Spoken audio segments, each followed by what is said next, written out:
Stephen, you decided to call time on your career after 16 years. Just expand on that decision. Yeah, it was a couple of things really. My leg obviously has got back to a point where I can run around, I can kick a ball again, which at some stages I didn't think I was going to be able to do, but I'm not back to the level that I want to be, and can't get back to, unfortunately, playing professional football really.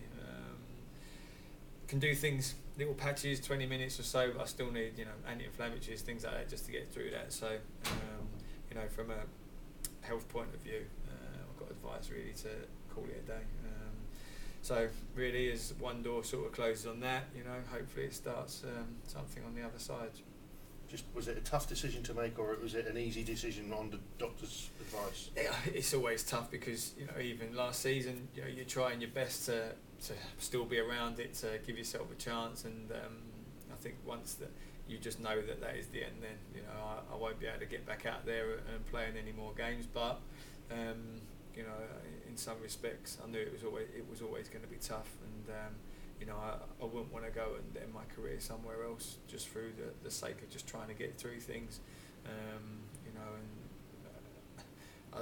I've been fortunate to be given an opportunity to sort of carry on, working here, and I wouldn't want to be, anywhere else learning from anyone else, and it's just it's an opportunity that's too good to sort of turn down.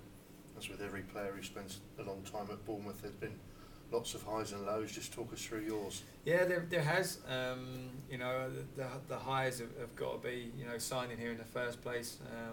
Give me the opportunity to come down and and basically try and set the rest of my life up, which it has done.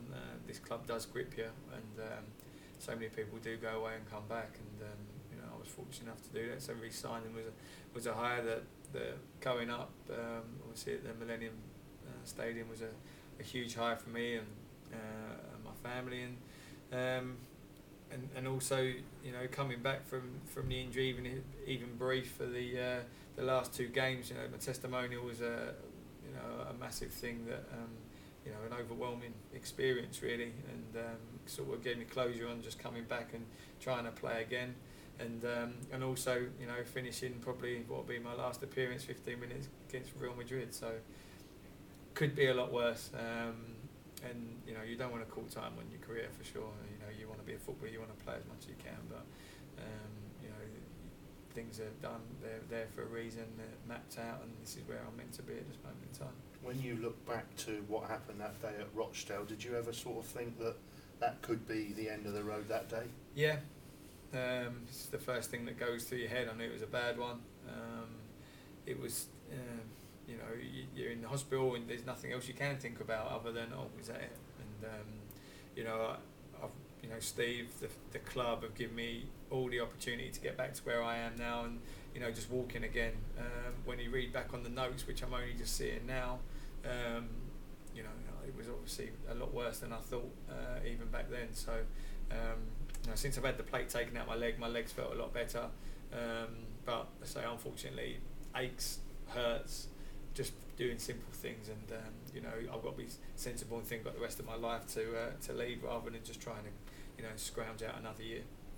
People look at it just as maybe walking out onto the pitch and stuff like that, but you've got two young lads as well, and you don't want anything to restrict your family life either. No, you've got to be sensible with it, and you're being advised by people, professionals that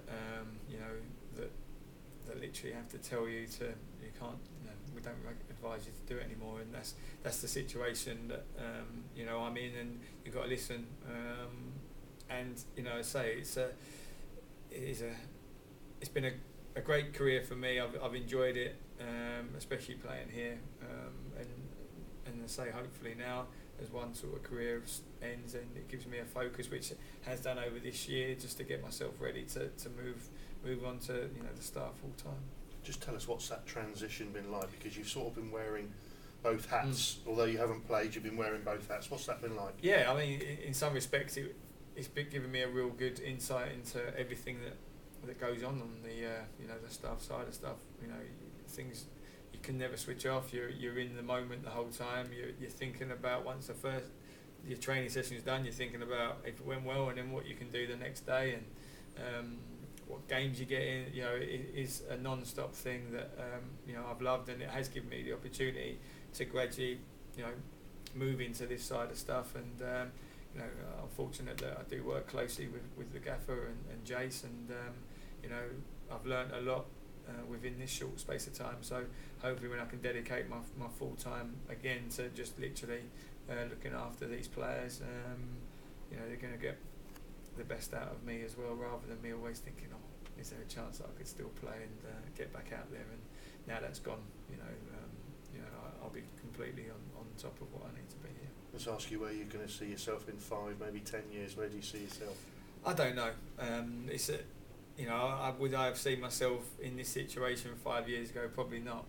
Although I've been doing my badges, although you know, I love the coaching side of stuff. I've been fortunate that I have throughout my career always sort of been involved here, there, and everywhere, just doing little bits. And you know, I've just wanted to make sure that that was in place. Now that's in place. You know, 5 years is a hell of a long time in football. 2 weeks is a long time in football. So it's just let me learn, let me you know, see the good sides of it, the bad sides of it, and you know, the experiences. And you don't know where it can take you. And I just want to make sure I do the best for Bournemouth in this capacity.